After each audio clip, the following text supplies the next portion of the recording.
Hi, good morning. അപ്പോൾ ഒന്ന് രാവിലത്തെ ചായയുടെ അപ്പോൾ ഞാൻ ഇവിടെ ദോശ ചുട്ടുകൊണ്ടിരിക്കുകയാണ് കേട്ടോ. നല്ല മഴയുണ്ട്. രാവിലെ അടുക്കളയ്ക്ക് വരുമ്പോൾ തന്നെ നമുക്ക് അമ്പലത്തിൽ നിന്ന് നാമം ചെല്ലുന്നത് ഇങ്ങനെ കേൾക്കാം കേട്ടോ. അവിടെ രണ്ട് ടീച്ചർമാർ വന്നിട്ട് രാവിലെ നാമം ചെല്ലും കേട്ടോ. അപ്പോൾ കേൾക്കുമ്പോൾ നമുക്ക് മനസ്സിൽ സമാധാനം സന്തോഷമൊക്കെ കേട്ടോ. രാവിലെ നീച്ച് കഴിഞ്ഞാൽ നേരെ നോക്കുക അമ്പലത്തിലേക്ക് കേട്ടോ. കാരണം അടുക്കളയിൽ നിന്ന് നോക്കി കാണുന്നത് അമ്പലത്തിലേക്കാണ്. അപ്പോൾ അതൊക്കെ ഇങ്ങനെ കേട്ടുകൊണ്ട് ഇങ്ങനെ ഞാൻ ദോശ ഉണ്ടാക്കിക്കൊണ്ടിരിക്കുകയാണ്. ഇതാ ദോശ ഉണ്ടാക്കലൊക്കെ ഏകദേശം കഴിയാനായിട്ടോ.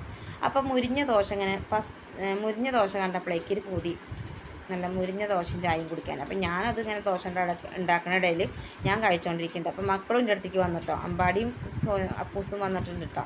അപ്പോൾ അവർക്കും മുരിഞ്ഞ ദോശ വേണമെന്നിട്ട്. അപ്പോൾ മുരിഞ്ഞ ദോശ ഉണ്ടാക്കി കൊടുത്തപ്പോൾ അപ്പൂസിന് കൂതി നെയ്യ് ഒഴിച്ച ദോശ കഴിക്കാൻ.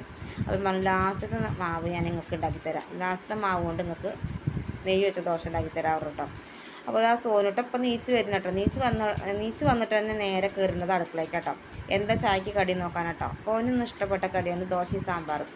അത് കണ്ടു കഴിഞ്ഞപ്പോൾ ഓന് വേഗം പോയിട്ടോ പല്ലേക്കാൻ. അല്ലെങ്കിൽ ഭയങ്കര മടി കേട്ടോ. ഓന് ഇഷ്ടപ്പെടാത്ത കടിയാണെങ്കിൽ ഓന് മടി കേട്ടോ പല്ലേക്കാനും ചാടിക്കാനൊക്കെ. അപ്പം ഇന്ന് ഇഷ്ടപ്പെട്ട കടിയൊക്കെ ആവുകൊണ്ട് വേഗം ആൾ പോയിട്ടോ ചാടിക്കാൻ വേണ്ടിയിട്ട് പല്ലൊക്കെ തേക്കാൻ വേഗം ഓടിയതാണ് കേട്ടോ. അപ്പോൾ അതാ ഞാൻ ഇങ്ങനെ ദോശ ഉണ്ടാക്കിക്കൊണ്ടിരിക്കുമ്പോഴേക്ക് ഓർമ്മ വരുന്നത് തരാം.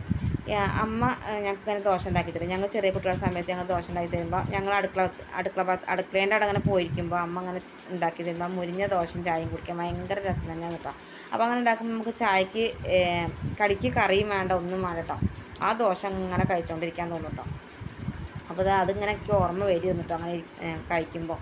അപ്പോൾ ഞാൻ ദോശ ഉണ്ടാക്കലൊക്കെ കഴിഞ്ഞ് ലാസ്റ്റത്തെ മാവ് ഞാൻ 2-3 മാറ്റി വെച്ചിട്ടോ അപ്പൂസിനും അമ്പാടിക്ക് ഉണ്ടാക്കി കൊടുക്കാൻ വേണ്ടിയിട്ട്. പിന്നെ സോനുവിന് പിന്നെ നെയ്യ് വെച്ചൊന്നും അത്രയ്ക്ക് ഇഷ്ടമല്ല, അതുകൊണ്ട് ഓന് വേണ്ട പറഞ്ഞു. അപ്പോൾ ഞാൻ അപ്പൂസിനും അമ്പാടിക്ക് ഉണ്ടാക്കി കൊടുക്കാൻ വേണ്ടിയിട്ടാണ്.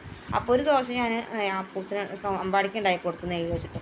അപ്പോൾ അപ്പൂസിന് ഉണ്ടാക്കി കൊടുത്തപ്പോൾ അപ്പൂസിന് ഞാൻ ഉണ്ടാക്കി കൊടുത്ത് പറ്റില്ല. കാരണം എന്താ പറയുക, ഒരു നെയ്യ് കുറച്ച് തോന വേണം കേട്ടോ. അപ്പോൾ നെയ്യൊക്കെ ഒഴിച്ചിട്ട് ദോശ ഉണ്ടാക്കി മേടിക്കും കേട്ടോ. അപ്പോൾ ഞങ്ങൾ ദോശയും സാമ്പാറൊക്കെ റെഡി ആയിട്ടുണ്ട്. അപ്പോൾ ഞങ്ങൾ കഴിക്കാൻ പോകണം. ഇന്നത്തെ വീഡിയോ ഇത്രയുള്ളൂ. വീഡിയോ ഇഷ്ടമെങ്കിൽ ലൈക്ക് ചെയ്യുക, ഷെയർ ചെയ്യുക, സബ്സ്ക്രൈബ് ചെയ്യുന്ന അഭിപ്രായം